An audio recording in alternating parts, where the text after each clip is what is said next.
E aí, tudo bem com você? Seja muito bem-vindo a mais um vídeo do nosso canal. Meu nome é Francisco Henrique e hoje nós vamos ver os capítulos 13 e 14 de 1 Coríntios. Nós estamos fazendo hoje 169 dias que nós começamos o nosso plano de leitura anual da Bíblia com o propósito de ler a Bíblia inteirinha, tá certo? Então como sempre, a gente já vai orar para a gente dar início à nossa leitura diária de hoje. Senhor, meu Deus eterno Pai, mais uma vez te agradecemos por tudo que o Senhor tem feito por cada um de nós. Te agradecemos pelo privilégio que o Senhor nos concede de mais uma vez estar aqui para ler as Sagradas Escrituras. Em nome de Jesus, Senhor, dá-nos entendimento, dá-nos sabedoria. Espírito Santo vem nos ensinar para a gente possa compreender e aprender e guardar dentro do nosso coração. Em nome de Jesus, é o que pedimos e te agradecemos. Em nome de Jesus, Senhor. Amém. Então, bora lá, meus irmãos. O capítulo 13 tem um título assim: O mais importante é o amor. Versículo 1 do capítulo 13. Se eu falasse a língua dos homens e dos anjos, mas não tivesse amor, seria como um sino que ressoa ou um símbolo que retine. Se eu tivesse o dom de profecias, se entendesse todos os mistérios de Deus e tivesse todo o conhecimento, e se tivesse uma fé que me permitisse mover montanhas, mas não tivesse amor, eu nada seria. Se desse tudo o que tem aos pobres e até entregasse meu corpo para ser queimado e não tivesse amor, de nada me adiantaria. O amor é paciente e bondoso. O amor não é ciumento, nem presunçoso. Não é orgulhoso, nem grosseiro. Não exige que as pessoas sejam a sua maneira. Não é irritável, nem rancoroso. Não se alegre com a injustiça, mas sim com a verdade. O amor nunca desiste, nunca perde a fé. Sempre tem esperança e sempre se mantém firme. Um dia, profecia, línguas e conhecimento desaparecerão e cessarão, mas o amor durará para sempre. Agora nosso conhecimento é parcial e incompleto, e até mesmo o dom de profecia revela apenas uma parte do todo. Mas quando vier o que é perfeito, essas coisas imperfeitas desaparecerão. Quando eu era criança, falava, pensava e raciocinava como criança. Mas quando me tornei homem, deixei para trás as coisas de criança. Agora vemos de modo imperfeito, com um reflexo no espelho, mas então veremos tudo face a face. Tudo que sei agora é parcial e incompleto, mas conhecerei tudo plenamente, assim como Deus já me conhece plenamente. 3 coisas, na verdade, permanecerão: a fé, a esperança e o amor. E o maior delas é o amor. Pronto, meus irmãos, no versículo 13 a gente acabou o versículo 13. Agora a gente vai para o versículo 14, que tem um título assim: Os dons de língua e de profecia. Versículo 1 do capítulo 14. Que amor seja seu maior objetivo. Contudo, desejem também os dons espirituais, especialmente a capacidade de profetizar. Pois quem fala em línguas, fala apenas com Deus, pois ninguém mais o entende, e em espírito fala verdades ocultas.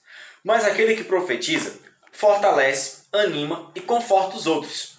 Quem fala em línguas, fortalece a si mesmo, mas quem profetiza, fortalece toda a igreja. Gostaria que todos vocês falassem em línguas, mas gostaria ainda mais que todos profetizassem. Pois a profecia é superior a falar em línguas, a menos que alguém interprete o que vocês dizem, para que toda a igreja seja fortalecida. Irmãos, se eu for visitá-los e falar em línguas, em que isso os ajudará?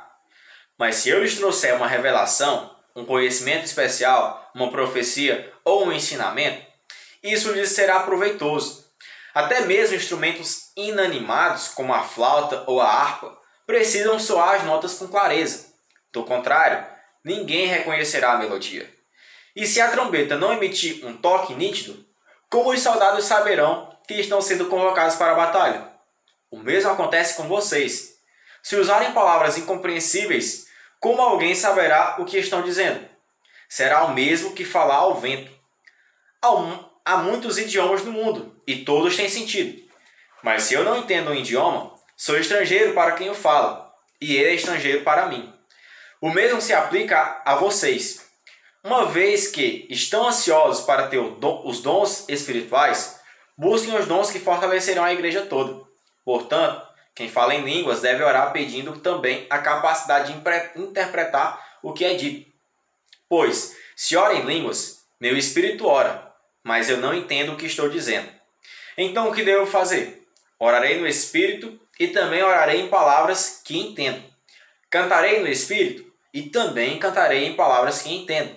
Pois se louvarem apenas no espírito, como poderão louvar com vocês aqueles que não os entendem? Como poderão agradecer com vocês se não entendem o que estão dizendo? Vocês darão graças muito bem, mas não fortalecerão aqueles que os ouvem. Dou graças a Deus porque falo em línguas mais que qualquer um de vocês. Contudo, numa reunião da igreja, prefiro dizer 5 palavras compreensíveis que ajudem os outros a falar 10.000 palavras em outra língua. Irmãos, não sejam infantis no entendimento dessas coisas. Sejam inocentes como bebês com relação ao mal, mas sejam maduros no entendimento. Pois as Escrituras dizem: falarei a este povo em línguas estranhas e por meio de lábios estrangeiros. Mesmo assim, este povo não me ouvirá, diz o Senhor. Portanto, falar em línguas é um sinal não para os que creem, mas para os descrentes.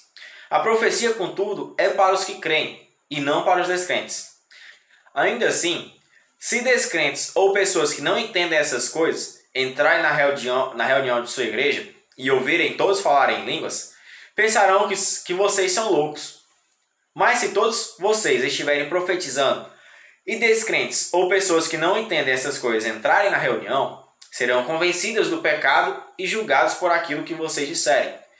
Ao ouvirem, os pensamentos secretos deles serão revelados, e eles cairão de joelhos e adorarão a Deus, declarando: de fato, Deus está no meio de vocês. Pronto, agora a gente vai para o versículo 26, que tem um título assim: os dons espirituais no culto. Versículo 26 do capítulo 14. Pois bem, irmãos, o que fazer então? Quando vocês se reunirem, um cantará, o outro ensinará, o outro revelará, um falará em línguas e outro interpretará o que for dito. Tudo o que for feito, porém, deverá fortalecer a todos. Não mais que 2 ou 3 devem falar em línguas. Devem se pronunciar um de cada vez, e alguém deve interpretar o que disserem. Mas se não houver alguém que possa interpretar, devem permanecer calados na reunião da igreja, falando com Deus em particular. Que 2 ou 3 profetizem e os outros avaliem o que for dito. Se alguém estiver profetizando e outra pessoa receber uma revelação, quem está falando deve se calar. Desse modo, todos que profetizam terão sua vez de falar, um depois do outro, para que todos sejam instruídos e encorajados. Aqueles que profetizam têm controle de seu espírito e podem falar um por um, ou podem falar um por vez. Pois Deus não é Deus de desordem, mas de paz, como em todas as reuniões do povo santo. As mulheres devem permanecer em silêncio durante as reuniões da igreja. Não é apropriado que falem. Devem ser submissas, como diz a lei.